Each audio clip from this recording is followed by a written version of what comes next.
लोग पुनः इस वीडियो के माध्यम से बिहार जातीय आधारित गणना से संबंधित भाग 2 मकान सूची विवरण प्रपत्र को किस प्रकार से भरेंगे उसकी जानकारी प्राप्त करने वाले हैं।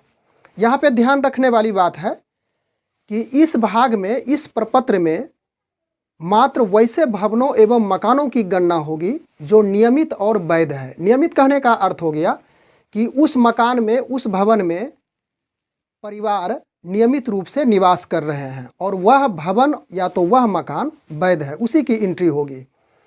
बेघर परिवारों की सूची है, उसकी भाग 3 में एंट्री होगी। उसकी जानकारी हम लोग नेक्स्ट वीडियो में प्राप्त करेंगे।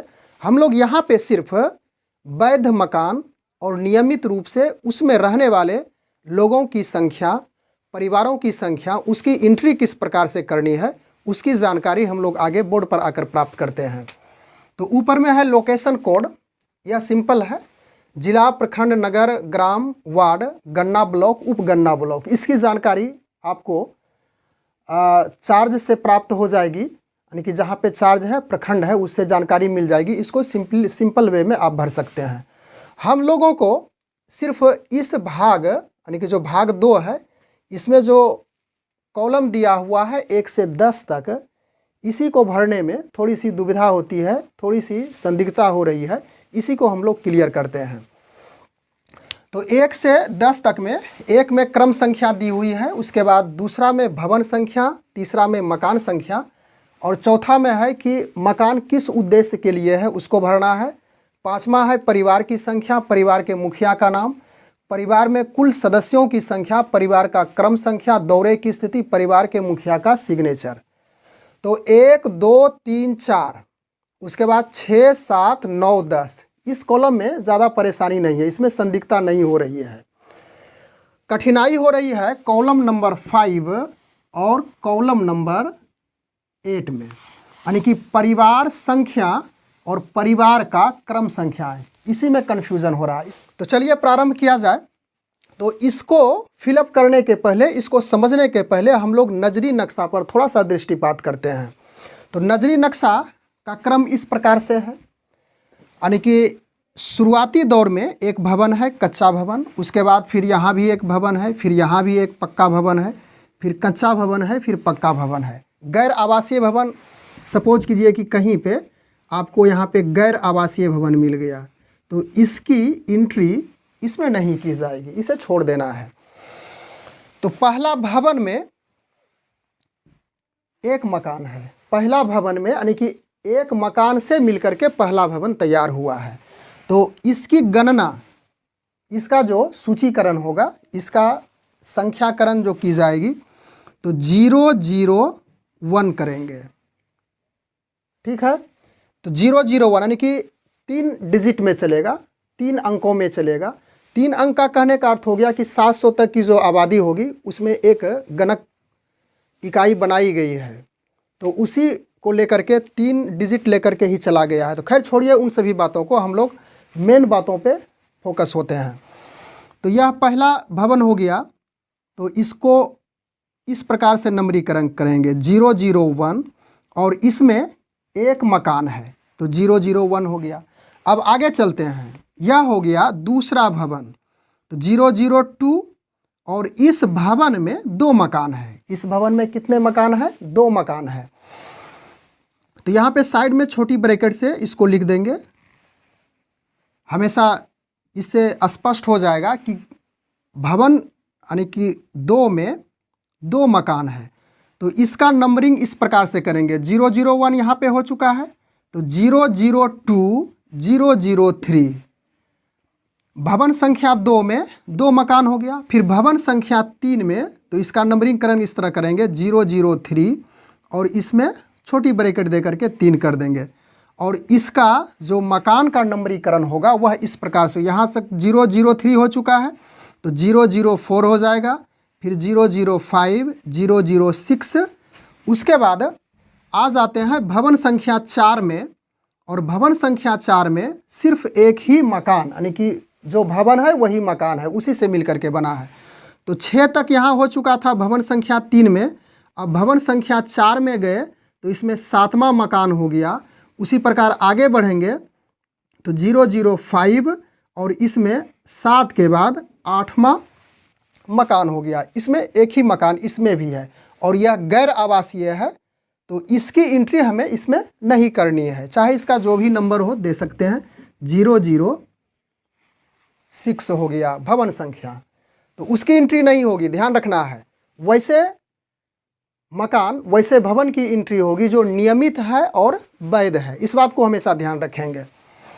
तो अब क्रम संख्या, तो यह जो क्रम संख्या है आपकी, यह 1 से प्रारंभ होकर के आगे की ओर चलती जाएगी। 1 2 3 4 5 6 7 8 9 10 इस तरह से आगे बढ़ते चलेंगे।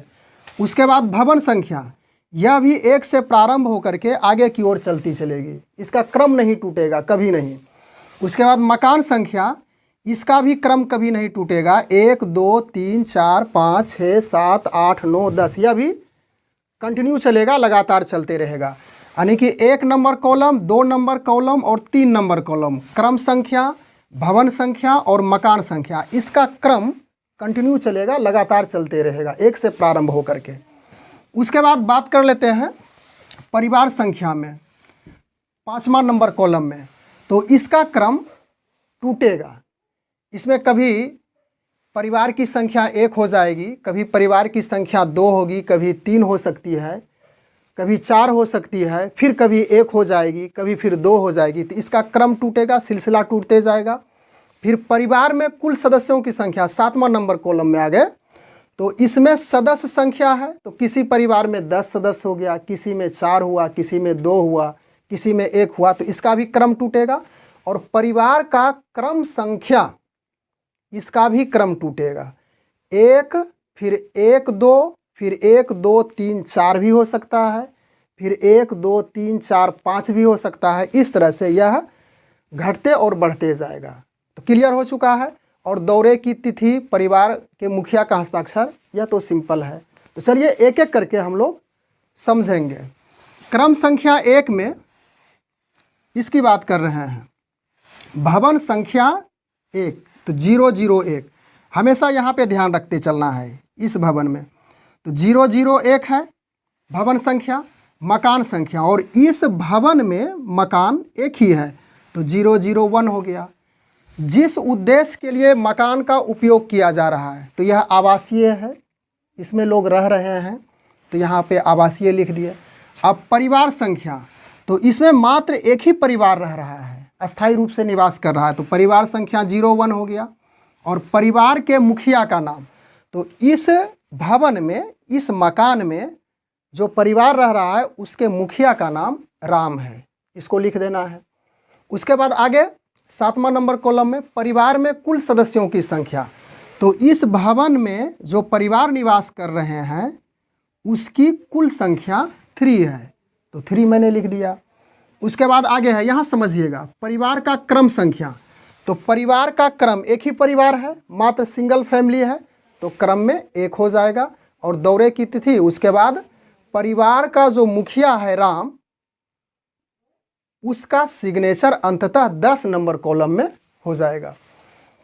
अब आते हैं क्रम संख्या 2 में। अब हम लोग पहुंच चुके हैं भवन संख्या 2 में, और इस भवन में 2 मकान है, 002 और 003। तो यहाँ पे भवन संख्या 2 हो गया। इसके बाद मकान संख्या 2, भवन संख्या 2, मकान संख्या 2। क्लियर है। भवन संख्या 2 में मकान संख्या 2 है, तो यह हो गया। उसके बाद किस उद्देश्य से, तो यह भी आवासीय है, हम लोग को समझना है। जैसा होगा, आवासीय होगा या तो आवासीय सह व्यवसाय होगा तो उसको भी लिख देंगे। उसके बाद परिवार की संख्या, यानी परिवार संख्या है, परिवार की संख्या नहीं है, परिवार संख्या है। तो इस भवन में ध्यान दीजिएगा, यहीं पे कन्फ्यूजन होती है। इस भवन में, यानी कि भवन 2 में 2 मकान है, और इस दोनों मकान में 2 परिवार रह रहे हैं। इसमें पहला परिवार और इसमें दूसरा परिवार, तो 2 परिवार हो गया। तो परिवार संख्या यहाँ पे 02 लिख देंगे। और पहला परिवार मोहन है, वह उसका मुखिया है, और मोहन के परिवार में 4 सदस्य हैं। परिवार में कुल सदस्यों की संख्या और इसका क्रम देखिए, परिवार का क्रम संख्या तो 0 1 हो जाएगा, यानी कि 1 2, यानी 1 पहला, इसमें 0 0 2 में पहला परिवार, 0 0 3 में दूसरा परिवार। तो इसका परिवार का क्रम संख्या 1 और सोहन के परिवार का संख्या का 2 होगा। इसको यहाँ से इस तरह से घेर सकते हैं। चलिए आगे बढ़ते हैं। फिर क्रम संख्या 3, भवन संख्या 2, 0 0 2। इसी भवन की बात हो रही है, सिर्फ पहले परिवार की चर्चा हम की, यानी पहले परिवार को हम यहाँ पे फिलअप किए हैं। अब दूसरे परिवार को, तो भवन संख्या 2, मकान संख्या 0 0 3, यह जो बचा दूसरे परिवार के लिए, यह भी आवासीय है। और इसमें परिवार संख्या 5वां नंबर कॉलम में, तो परिवार संख्या तो 2 ही था, एक पहला में और एक दूसरा में, तो दोनों मिला करके 2 परिवार हो गया। तो इसको इस तरह से डैश दिखा दीजिएगा। और इसमें जो परिवार संख्या 2 है उसमें सोहन नाम का मुखिया है, मुखिया का परिवार सोहन है, तो यहाँ पे सोहन लिख देंगे। और आगे कि सोहन के परिवार में कुल सदस्यों की संख्या 5 है, तो इसको आप यहाँ पे लिखेंगे। और उसके बाद परिवार का क्रम संख्या 0 2 हो जाएगा। अर्थात यह जो 2 नंबर भवन है, 2 मकान है, इसमें 2 परिवार 0 1 और 0 2 रह रहे हैं। उसके बाद सिग्नेचर वहाँ पे हो जाएगा। फिर आगे चलते हैं, थोड़ा और क्लियर होगा। अब हम लोग 3 तक, क्रम संख्या 3 तक चर्चा कर चुके हैं। अब क्रम संख्या 4 में आते हैं। तो क्रम संख्या 4, भवन संख्या 0 0 3, यह क्लियर हो चुका है, यह भवन। उसके बाद यह भवन। अब आ चुके हैं भवन संख्या इसमें 3 में। भवन संख्या 3 में भी 3 मकान है और इसका नंबर है 0 0 4, 0 0 5, 0 0 6। अर्थात भवन संख्या 3 में 3 मकान है, 3 परिवार अस्थायी रूप से निवास कर रहे हैं, उनका खाना पीना अलग बन रहा है। तो परिवार की संख्या हो गई 1 2 3, 3 भवन में 3 मकान, 3 परिवार। चलिए अब इसको फिलअप कीजिए। भवन संख्या 3, मकान संख्या 4। मकान संख्या 4 क्यों? कारण कि यहाँ से हम बढ़ते चल रहे हैं, 1 2 3 4, 4 है मकान संख्या। उसके बाद यह क्या है, किस उद्देश्य से, तो आवासीय है। उसके बाद यहाँ पे बात करते हैं परिवार संख्या। तो इस भवन में, तीसरा नंबर भवन में कितने परिवार रह रहे हैं? 3 मकान में 3 परिवार रह रहे हैं, तो यहाँ पे 3 लिख देंगे। और पहला परिवार का, यानी कि परिवार का क्रम का पहला सदस्य श्याम है, तो यहाँ पे श्याम लिखेंगे। और श्याम के पास, यानी कि श्याम के परिवार में 2 सदस्य रहते हैं, तो यहाँ पे 2 लिख देना है। और इसका परिवार का क्रम संख्या 0 1 हो जाएगा। इसको यहाँ से यहाँ तक चलेंगे, एक ही परिवार, एक ही भवन में है और तीनों परिवार अलग अलग है। उसके बाद आगे चलिए, 5वां नंबर क्रम चले गए। भवन संख्या सेम 0 0 3, डॉट डॉट कर देंगे, या तो डैश भी कर सकते हैं। उसके बाद मकान संख्या 0 0 5, 4 हो चुका है, अगला मकान में चले गए, बीच वाले मकान में।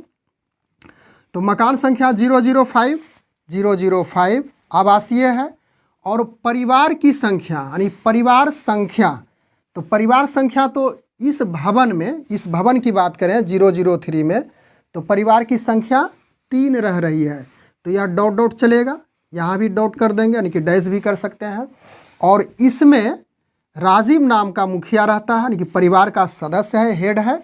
और राजीव के साथ परिवारों में कुल सदस्य की संख्या 6 है और इसका जो परिवार का क्रम संख्या होगा 0 2 हो जाएगा। क्लियर है? उसके बाद यहाँ पे राजीव का सिग्नेचर होगा और ऊपर में श्याम का सिग्नेचर होगा। उसके बाद इसी भवन में, भवन संख्या 3 में तीसरे परिवार में चलेंगे। तो यहाँ पहुँच चुके हैं 5 के बाद 6 में क्रम संख्या। भवन संख्या 0 0 3, मकान संख्या 006, यहाँ पे देखिए क्लियर है 006 मकान संख्या हो गई। उसके बाद यह भी आवासीय है और परिवार संख्या 5वां कॉलम में है, तो परिवार संख्या 3 है, यानी किस में, भवन संख्या 3 में 3 परिवार है, तो भवन संख्या 3 में भी 3 ही परिवार है, भवन संख्या 3 में 3 परिवार है। तो इस प्रकार से इसे इंगित करेंगे। और भवन संख्या 3 में तीसरा परिवार संजीव नाम करके मुखिया है, परिवार का हेड है, और संजीव के साथ 4 सदस्य हैं, यानी कि 4 मेंबर हैं। उसके बाद परिवार का क्रम संख्या 03 हो जाएगा। उसके बाद यहाँ पे तिथि दे देंगे और यह संजीव मुखिया उसका सिग्नेचर अंततः करा लेंगे।